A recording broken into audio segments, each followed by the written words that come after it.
திருச்சி விரைவு ரயிலில் 2 கோடி ரூபாய் மதிப்புள்ள தங்கம் என்பது பறிமுதல் செய்யப்பட்டிருக்கிறது. பறிமுதல் செய்யப்பட்ட தங்க நகைகளின் மதிப்பு 2 கோடி ரூபாய் என்று அதிகாரிகள் தெரிவித்திருக்கிறார்கள். சென்னையிலிருந்து திருச்சி வந்த மங்களூரு எக்ஸ்பிரஸ் ரயிலில் உரிய ஆவணங்கள் இன்றி கொண்டு செல்லப்பட்ட தங்கம் பறிமுதல் செய்யப்பட்டிருக்கிறது. கூடுதல் தகவல்களோடு இணைகிறார் செய்தியாளர் இஸ்லாம். இது தொடர்பாக எத்தனை பேர் கைது செய்யப்பட்டிருக்கிறார்கள்? விவரங்கள் என்ன?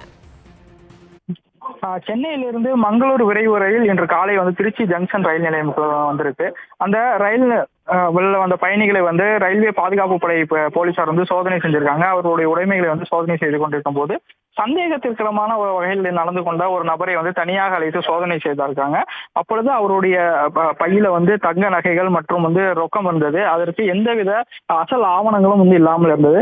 அதையடுத்து அந்த நபரை அழைத்து விசாரணை செய்ததில் அவர் பரமக்குடியை சேர்ந்த லட்சுமணன் என்பதும் சென்னையிலிருந்து திருச்சி வந்த அவர் திருச்சியிலிருந்து மதுரைக்கு பேருந்தில் செல்ல இருந்ததும் தெரிய வந்தது. அந்த லட்சுமணன் மதுரையில் ஒரு நகை கடையில் வேலை பார்ப்பதும் போலீசாருடைய விசாரணையில் தெரிய வந்தது. இவர் எவ்வளவு நகைகள் எடுத்து வந்தார் என்பதை குறித்து வணிக வரித்துறையினருக்கு தகவல் தெரிவிக்கப்பட்டது.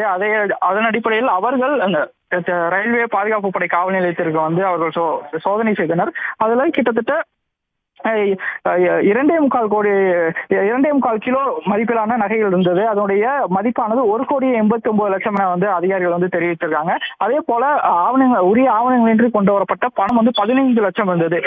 இரண்டையும் சேர்த்து 2,40,00,000 ரூபாய் மதிப்பிலான நகை மற்றும் பணம் அவரிடமிருந்து பறிமுதல் செய்யப்பட்டிருக்கு.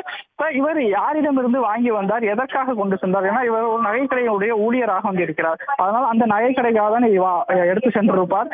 இது குறித்து தீவிர விசாரணை செய்ய வேண்டும் என ரயில்வே போலீசார் தெரிவிச்சிருக்காங்க.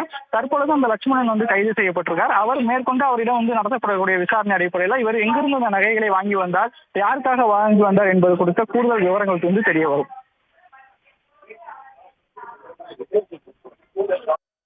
தகவல்களுக்கு நன்றி இஸ்லாம். உடனுக்குடன் செய்திகளை தெரிந்து கொள்ள சன் நியூஸ் பெல் ஐகானை கிளிக் பண்ணுங்க.